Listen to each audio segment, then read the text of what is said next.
আপনার আমার বাঁদিকের দল যারা, মানে লেফট, হ্যাঁ, লেফটের আবার অনেক রকম আছে জানেন তো, লেফটের আবার অনেক রকম আছে, লেফটের অনেক, যেমন এখন এই ধরুন মোবাইলটার অনেক রকম, একটাই মডেল, একই জিনিস, 3 রকম প্যাকেজিং মানুষকে বোকা বানানোর। কি প্যাকেজিং বলছে?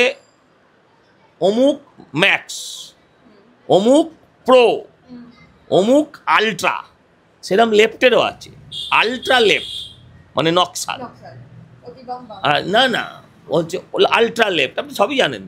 হ্যাঁ, একটা হচ্ছে আলট্রা লেফট, আরেকটা হচ্ছে প্রো লেফট, যারা আগে বুদ্ধবাবুর সাথে বিড়ি খেত ও সিগারেট খেত একসাথে বসে, হ্যাঁ, যারা বুদ্ধবাবুর হয়ে মিছিলে হাঁটতো, বুদ্ধিজীবী মিছিলে, ওটা ঝান্ডার মিছিলে কোনোদিন হাঁটতো না, তারাই এখন প্রকাশ্যে মমতার চটি চাটছে, তারা হচ্ছে প্রো লেফট। আরেকটা হচ্ছে ম্যাক্স মানে মার্ক্সবাদী লেফট। তো এই হচ্ছে বর্তমান পরিস্থিতি। এরা আমাদেরকে বাংলা শেখাবে, হ্যাঁ, এরা নিজেরাই বলতো, এরা কাকে ছেড়েছে? কাউকে ছাড়িনি। একজন মনীষীকেও এরা ছাড়িনি। যখন যে দেশের মনীষী নেতাজিকে এরা তেজর কুকুর বলেছে। আমাদের আবেগ, আমাদের শ্রদ্ধা, আমাদের ভালোবাসা, ঠাকুর ঘরে রাখি আমরা একজনকে, সব ঠাকুর ঘরে লোকে বাবা মাকেও রাখে না। বলছি হ্যাঁ, হাঁটবে। উনি তার ছবি কেন, উনি যে কংগ্রেসকে উনি বলেছিলেন যে তরমুজ বিটিম, সেই কংগ্রেসের সাথে উনি হাত মিলিয়েছিলেন। হ্যাঁ, যে বাজপেয়ীজি এসে ওনার মাকে পায়ে হাত দিয়ে প্রণাম করেছিল, তার দলের মুখেও লাথি মেরেছিলেন। উনি সব পারেন, উনি একটা বিরল মানে প্রজাতি। তো আমি যেটা বলতে কেটে যাচ্ছে সেটা হচ্ছে, কি বলছিলাম, যাই হোক না কেন, তো এই যাদের দল, না হ্যাঁ, যে নেতাজিকে গালি দিয়েছে এরা বাংলা ভাষাকে সারা বিশ্বের দরবারে যে মানুষটা প্রতিষ্ঠিত করেছে, বাংলা ভাষাকে যে মানুষটা বিশ্বের দরবারে প্রতিষ্ঠিত করেছেন, তার নাম রবীন্দ্রনাথ ঠাকুর। তারা একে বুর্জোয়া বলেছেন, তারা এনাকে বুর্জোয়া বলেছেন। আচ্ছা, স্বামীজি হিন্দুও মানে মুসলিমও মানে, মুসলমানের ঘরে আপনি মা কালীর ছবি পাবেন না, বাবা জগন্নাথ দেবের ছবি পাবেন না, কিন্তু স্বামীজির ছবি বহু মুসলিমের ঘরেও পাওয়া যাবে, বহু মুসলিমের ঘরে। আমাদের কার ঘর আছে পশ্চিমবঙ্গে, ভারতবর্ষে, যার ঘরে নজরুলের ছবি নেই? এরা ধর্মের ঊর্ধ্বে, এরা বর্ণের ঊর্ধ্বে। তো ঘটনা হলো, এরা তাকেও গাল দিয়েছে। এরা আজকে বাংলা ভাষার কথা বলে, আরএসএসের বাংলা। আরে আরএসএসের বাংলা মানে শ্যামাপ্রসাদ মুখার্জি। তখন আরএসএস ছিল না আমি বলতে পারবো না, কিন্তু এই শ্যামাপ্রসাদ মুখার্জি যদি না থাকতেন, তোমার ভোটার কার্ডে মা আজকে পাকিস্তান ইসলামিক কান্ট্রি বলে লেখা থাকতো।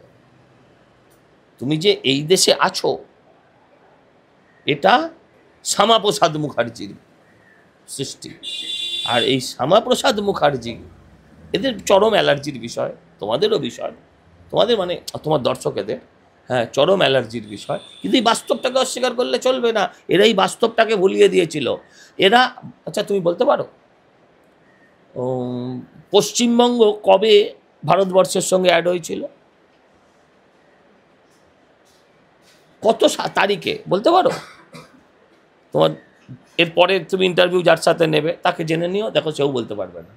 হ্যাঁ, তো আমি বলি সেটা হচ্ছে, যে দিনটায় অ্যাড হয়েছিলেন ভারতবর্ষ, সেটাকেই তো আমরা মনে করবো। যেদিন ভারত স্বাধীন হয়েছে, আমি সেদিনটাকে ভারতবর্ষের স্বাধীনতা দিবস ধরবো, নাকি আমি 1 জানুয়ারিটাকে স্বাধীনতা দিবস ধরবো? মুখ্যমন্ত্রী যখন দেখলেন বাংলা দিবসটা সামনে এসে গেছে আর তাকে লুকোনো যাচ্ছে না, তখন উনি এটাকে 1 বৈশাখকে করে দিলেন, ইতিহাসকে বিকৃত করা। তো এর কাছে আমরা বাংলা শিখবো না। বাংলা নিয়ে তো এটাই চলেছে, বাঙালি আবেগপ্রবণ জাত। এখন ভাষা, আরে কি ভাষা? বাংলাদেশি ভাষা বলে কোনো ভাষা আছে? আমরা বাংলাদেশি ভাষাকে কি বলি? বাঙাল ভাষা বলি। বাংলাদেশি ভাষা কোনোদিন বলেছেন আপনি? আজকে পাঠ্যপুস্তকে চান হয়েছে গোসল, আজকে পাঠ্যপুস্তকে চান হয়েছে গোসল, বাবা হয়েছে আব্বা, মা হয়েছে আম্মি। কেন আগে যারা এই রাজ্যে কি আগে মুসলমান থাকতো না? আমরা মহেশের গল্প পড়েছি, এক প্রান্তিক মুসলিম, তার বাড়ির একটা গরু বা বলদের নাম ছিল মহেশ। সে তো রহিম রাখেনি, মহেশ রেখেছিল, তাকে ছেলের থেকে ভালোবাসতো। এই ভালোবাসা নষ্ট করেছেন যিনি ভাষায়, তার নাম মমতা ব্যানার্জি। কি বলছে শুনুন, বলছে আমি শালা চুলের মুখ্যমন্ত্রী। চুলটা আপনি হিন্দিতে শুনবেন। যারা ভাষায় শান্তিকে বেশ্যা বানিয়েছে, জানেন আপনি শান্তিকে বেশ্যা বানিয়েছে?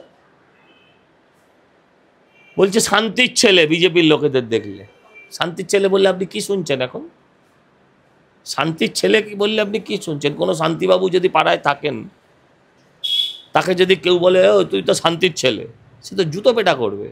শান্তিকে যারা বেশ্যা বানিয়েছে তারা ভাষা নিয়ে কথা বলবে।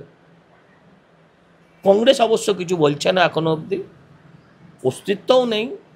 কিছুটা বোধহয় চক্ষু লজ্জার জ্ঞান হয়েছে, কারণ ওদের দলটার প্রতিষ্ঠাতা একজন ইংরেজ।